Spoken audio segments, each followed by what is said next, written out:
Last week, we were talking about issues, and I said rugged individualism is only for those who have one, made it, however they made it, those who are privileged, or those who were inherited their stuff. And I gave some other options. And when I did a short, I broke all of that down into 58 seconds, and I did the video for the shorts on YouTube.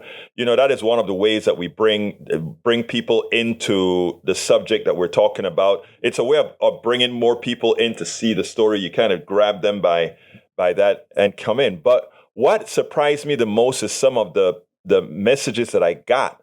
Some of the messages is like, "Oh, shut up! You just want to live off of somebody," or "Shut up! You want to do." And by the way, the attacks came from all directions, but the attack that most hurt. I don't want to say hurt because I'm not hurt by the attacks, but most surprised me was a guy who said, and I wish I had pulled it up here, but he said something to the effect, "Go get a job. Uh, you should.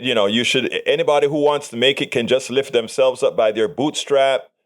And then he admonished me. He said, "As a black man, I am telling you, I am ashamed. You, as a black man, is coming out here and telling just in effect, keeping our community in the dire straits that it is with what I said." And I started to think, for somebody, a BIPOC, a black person, Latino, whatever, in the way society is right now, to attack me as some, the stereotype he himself has on people who he says look like him, because he says he's speaking to me, black men to black men, is in effect what he was saying, right? And I started to think, and I'm like, a cancer is real. Earlier in other subjects, you've heard me talk about the not Munchausen syndrome, the Stockholm syndrome. I sat down and that one hit because I'm saying, let me see, am I coming across wrong or not? Because what he was saying, in effect, is, "I made it. You go get yours." And stop telling folks that they can't, which is so far from the thing. First of all, my commentary was not racial at all. The commentary that I give applies to absolutely everybody. Absolutely everybody, right? But secondly, he was under the impression that somehow what the black and other BIPOC communities are going through are self-inflicted. And it's easy to jump to that conclusion, lift yourself, like the brother David who just called and talked about lifting oneself up by the bootstraps.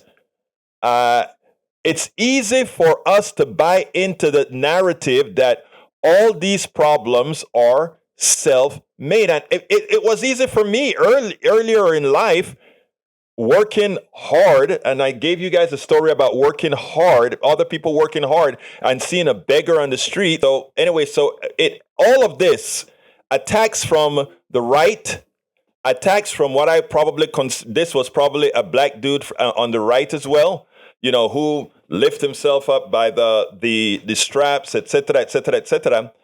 And this is what I wanted to say, right? Rugged individualism is a farce. I need every single one of you who are listening to me right now, whether you're in your car driving to work, whether you're taking care of a kid, whatever it is that you are doing right now, I can tell you with a straight faced and honest, what I've learned, what I've taught myself is that all of us form a society and we all need each other, right? I used to believe in this rugged individualism thing. I formed several. What this guy didn't know about me was I wasn't speaking for myself. I formed several companies. I've worked for all the big shots here. I've done all these kinds of things, right? And this is not about self. This is really honestly not about self. But immediately he thinks because I'm talking about the aggregate, the folks in general, that somehow he reflects it on me based on the stereotype in America and other places that made about people who look like me or people who are otherwise, some my white brothers and sisters in Appalachia who nobody gives a hoot about, right? My Latino brothers are, and the whole issue about individualism is that is what it creates, right? It creates the false belief that somehow, if you do things right, it is an absolute or near certainty that things are going to work out for you financially and otherwise. And if you don't follow those rules somehow, it won't. But worse, it goes under the impression that we all have equal access to success, right?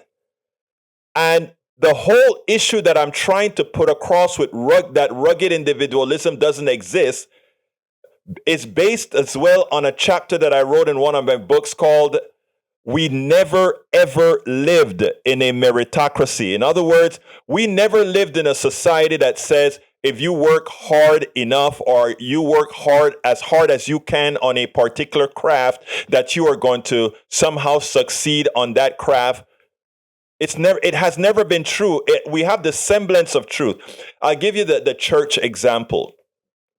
You know, Beyonce is probably a billionaire by now with the music that she makes. And Beyonce can sing, Beyonce can dance, Beyonce can do all these wonderful things that entertain people.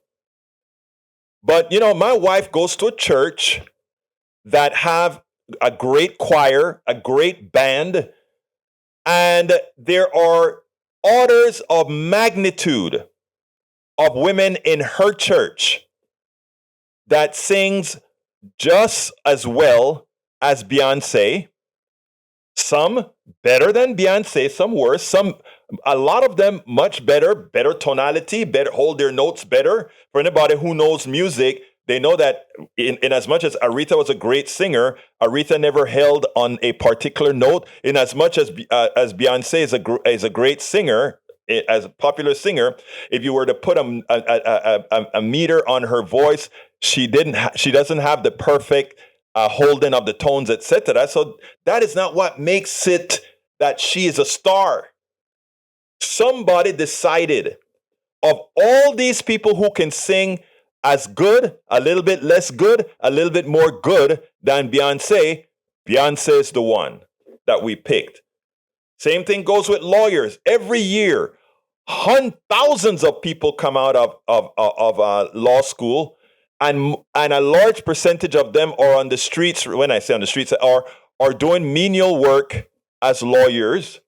And I can talk about engineers, a lot of engineers that I knew. I worked for NASA, PR. I worked for a lot of companies in the 5 years before I formed my own company, right?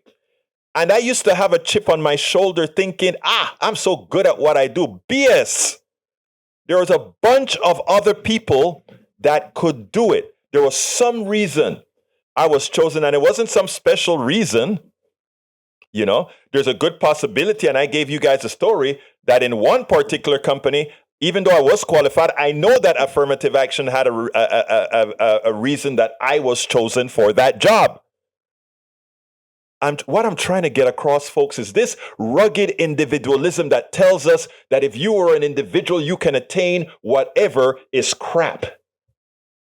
Okay? You have to be chosen the way our system works. It's not about handouts. It's not about that. And when you look at a particular group of people or a class of people that somehow seem to be over underprivileged, and you see the people that society wants to criminalize, or says, you see how those people behave. I don't look at how things are. I look at how things got there.